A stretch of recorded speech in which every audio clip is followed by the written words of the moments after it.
Hey yo, what up tout le monde? Ici Maxime Carabine. Bienvenue à un nouvel épisode du 5 minutes d'inconduite. Cette semaine, j'ai eu la chance et l'honneur de recevoir Patrick Côté. Pat Côté, c'est non seulement un pilier dans le monde du MMA au Québec, mais c'est une légende de la UFC.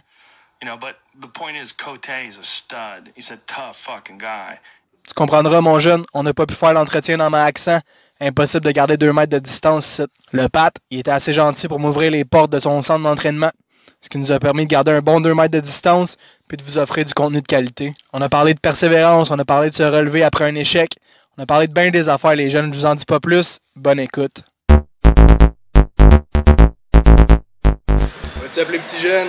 Ici Maxime Carabine, bienvenue aux 5 minutes d'inconduite. Je suis avec Pat Côté.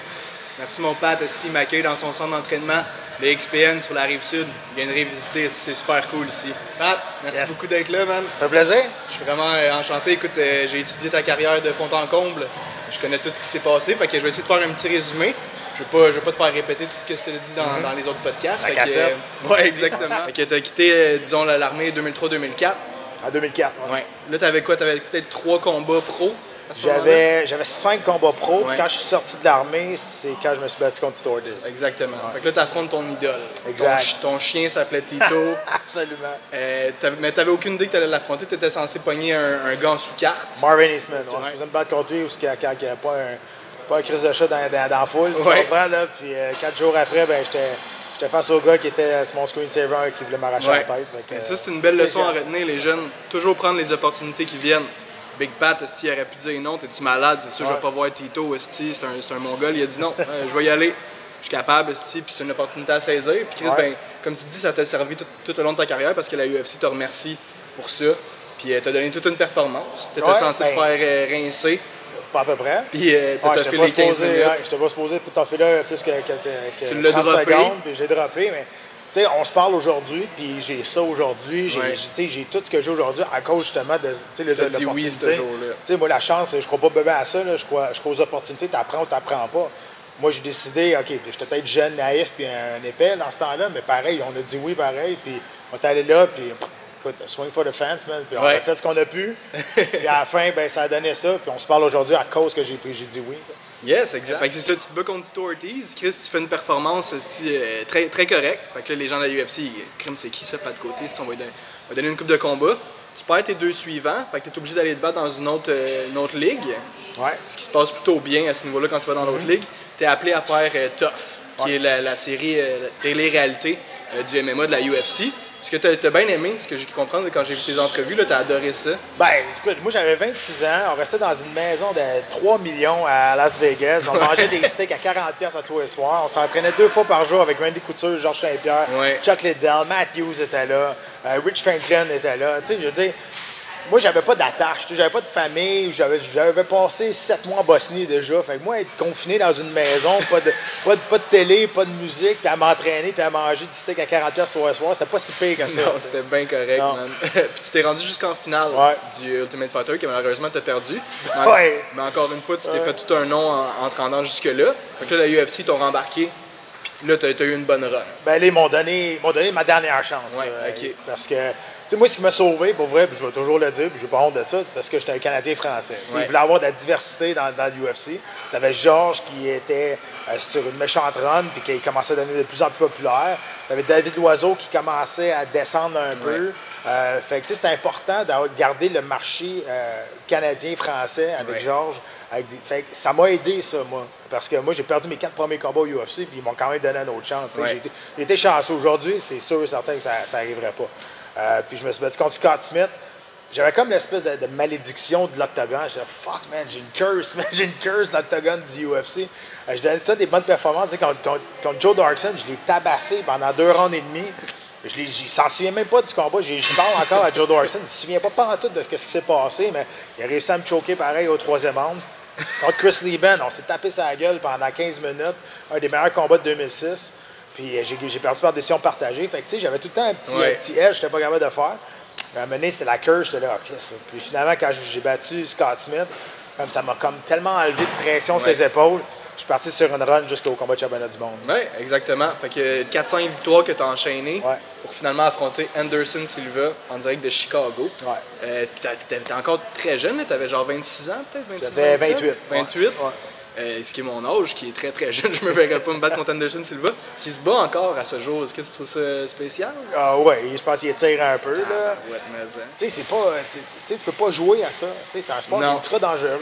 Moi, j'ai pris ma retraite parce que mes 2 derniers combats, je me suis fait frapper bien plus fort que dans mes 15 dernières années. Pas parce que mon menton est moins bon, mais c'est bon, le manette, tu ralentis, tu vieillis, qu'est-ce que tu veux que je te dise? Si je m'étais pogné contre vraiment un gros cogneur, je m'aurais peut-être fait coucher, je sais pas. Gros combat justement face à Anderson Silva qui s'était jamais rendu jusqu'au 3e round. Comme vous pouvez le voir aussi, si mon chum Pat Côté, il l'a amené jusqu'au 3e round, le Anderson Silva. Tu as vu faire le légendaire numéro 3 à la caméra. Malheureusement, quelques instants plus tard, ton genou t'a lâché. Il a fallu qu'on dise qu'on mette fin au combat. Mais toute une performance d'un Québécois, on peut vraiment être fier de toi. Tu es une légende dans le monde de la MMA au Québec. Puis en général, tu sais, souvent on va parler de toi. Hey, tu t'es battu contre Cowboy, tu t'es battu contre nanana, mais toi en tant que tel, tu es une légende. Je tiens à le mentionner. Tu es vraiment au temple de la renommée du MMA du Québec puis de l'international. Fait que là, tu perds ton combat contre Anderson Silva.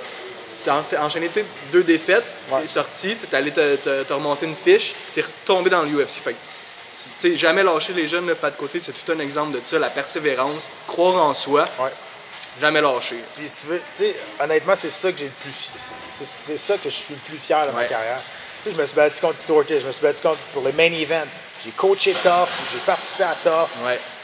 Mais ce que je suis le plus fier dans ma carrière, c'est que je me suis fait sacrer dehors. J'ai eu assez de résilience pour être capable de revenir parce que c'était ma passion. Puis j'avais ça dedans de moi. Puis c'était impossible pour moi de dire c'est pas vrai que ça va se terminer de même. C'est pas vrai. Là.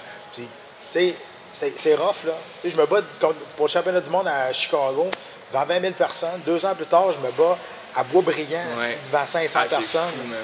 Il faut que ton humilité soit à bonne place, moi te dire, c'est rough. Là. Mais Puis, Chris, t'as toughiste, écoute pas ce que les autres disent, le jeune, on s'en sac. Pense à ce que toi tu veux, puis tu vas aller le chercher. C'est le même que ça marche dans la vie. T'es retourné au UFC. Une bonne ride en plus, je pense que t'as 4-5 victoires de suite. Ensuite de ça, t'as affronté Steven Wonderboy Thompson, un gars avec qui tu t'es entraîné au TriStar. Au TriStar, quand je m'entraînais pour Anderson Silva, il était là. Dans ce temps-là, j'allais faire un sparring par semaine au TriStar.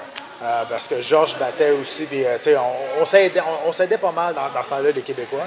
On ne représentait pas la même équipe. Moi, j'ai tout le temps représenté Brazilian Top Team avec Fabio Holanda. Mais, tu sais, il n'y a pas d'animosité. On représentait chacun de notre équipe, mais on boxait à la même place. Georges puis moi, on s'entraînait quasiment à la même place tout le temps. Puis, j'allais au TriStar parce que le sparring, pour moi, était bon là-bas. Une fois par semaine le samedi.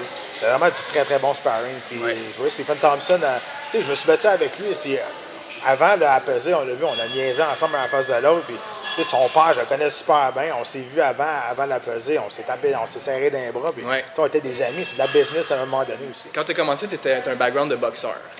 Est-ce que tu savais que tout ce qui allait t'impliquer, le jiu-jitsu, le muay thai et tout, tu pensais que tu allais arriver et pouvoir puncher du monde puis that's it? Ben oui, moi quand j'ai commencé en plus, j'ai commencé puis dans au combat professionnel puis je knockais tout le monde quasiment. Fait, je savais qu'à un moment donné, il fallait que le monde connaissait mes faiblesses. La lutte, ça a toujours été ma faiblesse pendant longtemps, jusqu'à un certain moment donné. Je sais pas, à un moment donné, il y a un déclic dans ma tête, puis là, c'est devenu plus naturel. C'est ça avec l'entraînement et des choses comme ça, mais moi, j'ai tout fait à l'envers. Si un jeune qui vient me voir et me dit « OK, avec quoi je devrais commencer » ou des parents, commence avec la lutte, man. Il faut que tu commences avec la lutte. C'est la lutte. Après ça, tu sais, apprendre à boxer ou de connaître, je ne veux pas dire que c'est facile, mais c'est plus facile à acquérir que des techniques de lutte, des techniques de jiu-jitsu. Puis la lutte, peu importe ta spécialité, il faut que tu la connaisses. Parce que si ta spécialité, c'est rester debout, ça te prend de la lutte pour rester debout. Si ta spécialité, c'est jiu-jitsu, ben, ça te prend de la lutte pour l'amener à terre. Fait que c'est la lutte, commence avec la lutte. Moi, j'ai fini avec la lutte. Fait que j'ai fait complètement tout à l'envers. Ben bon, c'est ça qui est ça. Prends ça en note, le jeune. Tu veux commencer le MMA, commence la lutte en premier, tu vas voir. Encore une fois, moi, j'ai la curse du MGM à Las Vegas. Oui. Ce style d'hôtel-là, je le déteste. Je me suis battu 3 fois au MGM, j'ai perdu 3 fois. Comparativement au Mandalay Bay, qui est juste l'autre bord de la rue. Je me suis battu 4 fois au Mandalay Bay, j'ai gagné 4 fois des performances spectaculaires. Fait que, tu sais, c'est tellement mental rendu là, tu sais. Puis, tu sais, il y a tellement de respect entre les combattants, là, mais là, quand c'est ton boy, y a-t-il quelque chose qui change après que vous vous êtes battus? Tu sais, deux gars que tu connais pas, tu te bats, il y a un respect qui se crée, mais quand vous êtes déjà des amis puis vous vous battez, y a-t-il quelque chose qui est brisé après? Ou, Non, ben non. Je pense que, tu sais, rendu à ce niveau-là, c'est de la business. Ouais. Tu sais, à un moment donné, si je le frappe pas, lui, il va me frapper, tu comprends? Fait que, tu sais, c'est de la business. Ben, c'est sûr, j'aurais aimé mieux me retirer avec une victoire que d'autres choses. Pour le portefeuille aussi, c'est mieux. Ouais. Mais tu sais, encore aujourd'hui, ça me dérange pas. Parce que le monde me parle de ma carrière, me parle pas de mon dernier combat que j'ai perdu. Fait que je me suis dit, OK, j'ai bien fait les choses. T'as une maudite belle fiche, j'ai fait bien les choses. Puis, j'ai perdu mes 2 derniers combats. Contre deux gros noms. Contre aussi, 2 vétérans aussi oui. comme moi. Puis ça a été des bons combats à part Cerrone, mais tu sais, je veux dire, contre Thiago. Alves, tu l'as pincé une couple de fois, là. Tu sais, de la manière dont tout ça s'est passé, j'étais content de saigner à mon dernier combat. J'étais content, on était allé à terre, j'étais content. Tu sais, j'étais content de tout ce qui est arrivé dans ce combat-là, à part la défaite. Mais, tu sais, moi, ce que j'avais le plus peur, c'est que en perdant, j'aurais eu peur de juste mettre mes gants là, puis pas être capable de dire merci au monde. Ouais. Mais tu sais, Joe Rogan, il a été cool, hein? On se connaît depuis tellement longtemps. Ouais. Puis Fabio, il a regardé Joe, puis il a dit, regarde, il met ses gants là, puis Joe, I got it. Ouais. Fait que, tu sais, ça, j'ai trouvé ça vraiment cool de sa part. C'est une belle sortie. On était à Buffalo, puis le monde se sont levés. J'ai un standing ovation à Buffalo. J'étais là. C'est toi qui as donné le goût, tu penses, à Rumble Johnson de prendre sa retraite aussi? Je sais pas, on était dans le même vestiaire, pour vrai. On était dans le même vestiaire. Je suis revenu dans le vestiaire, puis là, j'étais décalé, man. Là, je braillais, puis il vient me voir, il dit, man, you're a legend, you're a legend. Malade. Tu sais, je sais pas. Il m'a comme volé mon Thunder, là, ce style-là, parce qu'il a le soir même, Steve Rogan, il devait capoter. Oui, tout le monde prenait une retraite. Mais félicitations pour une crise de belle carrière, man. T'as mis le Québec sur la map. Je peux être fier de toi, maudit, puis je suis bien content. Ça faisait 2 ans que j'avais plus besoin de me battre pour vivre. J'avais placé mes affaires, je me battais parce que j'avais encore la passion de ça. J'ai pris ma retraite sur mes propres termes. Ça, c'est un privilège que pas beaucoup d'athlètes peuvent faire. Surtout pas dans ce sport-là. Parce qu'on s'entend, j'ai rendu à un certain niveau, c'est correct. Oui, j'ai fait des belles bourses, mais tu ne sors pas de là, tu es multimillionnaire. Tu comprends? Il n'y en a pas beaucoup qui font des millions dans ce sport-là. Il faut que tu sois capable de placer tes cartes, placer tes pions pour être capable de prendre une retraite sous tes propres thèmes, puis pas être justement étirer ta carrière comme l'entraîneur à Beterbiev. Quand j'ai pris ma retraite, il m'avait dit, si ça te tente d'en remettre les gants, là, on te paierait pour venir être le sparring partner à Beterbiev. J'ai dit, t'es-tu malade? Ça compris, ça. J'ai pris ma retraite parce que je veux plus recevoir de coups sur la tête. J'étais payé pour le faire. Tu penses que je vais aller faire ça pour la moitié du prix que je te paye? Non, t'es-tu fou, toi? Un gars s'essaye. Ouais, c'est ça. Mais tu t'es quand même battu contre Hugo Girard il y a 1 an et quelques de ça. Ouais, exact. Mais tu sais, ça, c'était pour une bonne cause. Ouais. Un combat exhibition. Puis tu sais, je savais que j'allais pas me faire mal. L'important pour nous autres, c'est de faire un spectacle. Puis c'était ça le plus important. J'aurais pu me sauver tout le long de le jabber. Puis il m'aurait pas touché. Ça aurait été plate. Le monde, il voulait avoir un espèce de freak show. Puis c'est correct. J'en ferai plus d'autres. Puis je suis super content de faire ça parce qu'on a donné 10 000$ au défi Altergo. Puis c'était ça le but. Fait que tu t'es battu dans l'UFC, qui est la ligue la plus prestigieuse en termes de MMA. Tu as eu une maudite belle carrière, en plus de pas seulement de battre là. Quand tu étais dans ton pic 2005 à 2008, 2009, tu gagnais un combat à Vegas, ça brassait après, c'était le party, nanana. Qu'est-ce que tu as vu du fucké? Surtout là, quand moi j'ai pas eu mon pic, c'était le pic de la popularité des arts martiaux mixtes aussi. Il y avait, je me souviens quand je me suis battu contre Joe Darkson, je le dis dans mon livre, je l'ai dit à plusieurs reprises. Une année, je me suis levé les yeux, j'étais dans mon coin, puis j'ai vu Cindy Crawford, il y avait Eminem, il y avait Dr. Dre. T'es-tu sérieux? J'ai dit, OK, qu'est-ce qu'on est? Quand j'ai gagné contre Kendall Grove à Vegas, on est allé dans un party privé, c'était Silver Star dans ce temps-là. Okay. Puis c'était un party privé dans un hôtel. Je me souviens plus c'était quoi l'hôtel, mais dans la chambre d'hôtel, il y avait un half-court de basket. Puis t'avais Snoop Dogg qui était là, qui faisait un show. Il y avait Paris, t'avais Lindsay Holland qui était là. Oh my God! On s'entend, là, c'est peut-être le désert, mais il neige pareil. Ouais. Il neige beaucoup. Écoute, c'était le bordel, c'était beaucoup l'excès. Ouais. Puis, tu sais, ça a fait un temps. Pendant 4-5 ans, ça a été complètement le bordel. Les commanditaires nous voyageaient à gauche, à droite, partout sur la planète pour faire des expos d'MMA, aller signer aller signer des cartons à gauche, à droite, puis payer le gros prix. Ben, ils vendaient des t-shirts Silver Star 90$ pour bout de Guinée, puis le monde achetait ça. Maintenant, le monde s'en rendu compte qu'ils voyaient des chandails Tapard au Walmart à 20$. Ouais, je vais pas payer 90$ dans un t-shirt, c'est ça. C'est qui la personne que tu as rencontrée grâce à ta carrière que tu t'aurais jamais pensé rencontrer? Célébrité. Tom Brady. Fighter. T'es sérieux, t'as rencontré Tom Brady? Tom Brady, Justin Timberlake, Demi Lovato. Juste de voir Dr. Dre, Eminem, puis Cindy Crawford. C'était ridicule. C'était ridicule. Puis, tu sais, je dirais, de 2007 à 2009, jusqu'à mon combat de championnat du monde, ces 2 années-là, ça a été un gros 2 ans de voyagement, d'être traité en rockstar. Pas juste par le UFC, par les commanditaires. Écoute, j'avais une blonde dans ce temps-là, elle se demandait si j'allais revenir à la maison à m'amener. Pas parce que. Juste parce que j'étais tout le temps tellement parti faire de la promotion à gauche, à droite. C'était ridicule. Tu sais, se battre ici au Centre Bell, quand il y a 20 000 personnes qui chantent ton nom, puis tu rentres, puis je rentre sur I Wanna Rock de Twisted Sister, puis tout le monde débile. Écoute, c'est un rush d'adrénaline, c'est incroyable. Tu sais, gagner à Las Vegas, quand tout le monde pense que tu vas perdre. Tu sais, quand j'ai knocké Kendall Grove, c'était supposé être le next big thing, puis moi j'ai knocké au premier round. Tu sais, c'est des affaires dans même, que c'est des souvenirs incroyables. Tu sais, j'ai voyagé partout dans le monde, j'allais m'entraîner en Thaïlande avec Tiger Muay Thai, ça a été une expérience folle raide. Tu sais, avoir juste un beau souvenir là-dedans, j'en ai pas juste un. C'est un ensemble. Mais le plus important là-dedans, tu sais, j'ai aucun regret. Tu sais, il y a des combattants que j'aurais aimé me combattre, mais en tant que tel, la carrière que j'ai eue, j'ai zéro regret. Je referais exactement la même chose demain matin. C'est super, man. Je suis content d'entendre ça. Le Prédateur, ça vient d'où?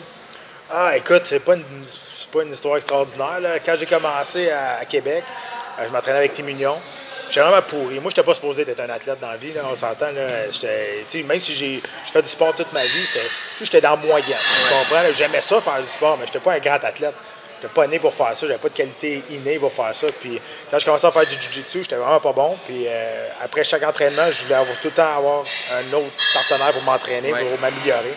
Fait qu'ils disaient que j'étais comme un prédateur, je voulais une nouvelle proie tout le temps. Puis c'est eux autres qui m'ont donné ça, puis ça a resté. Moi, je pense que pour avoir un surnom, il faut que ce soit quelqu'un d'autre qui te le donne. Si c'est toi qui te le donne, c'est un peu cheesy. Puis il faut que tu aies une coupe de combat aussi. Ils viennent de sortir un livre, le Pat.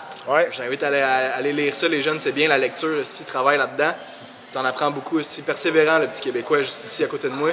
Merci beaucoup, Pat. Et voilà, c'est ce qui conclut mon entretien avec Pat Côté.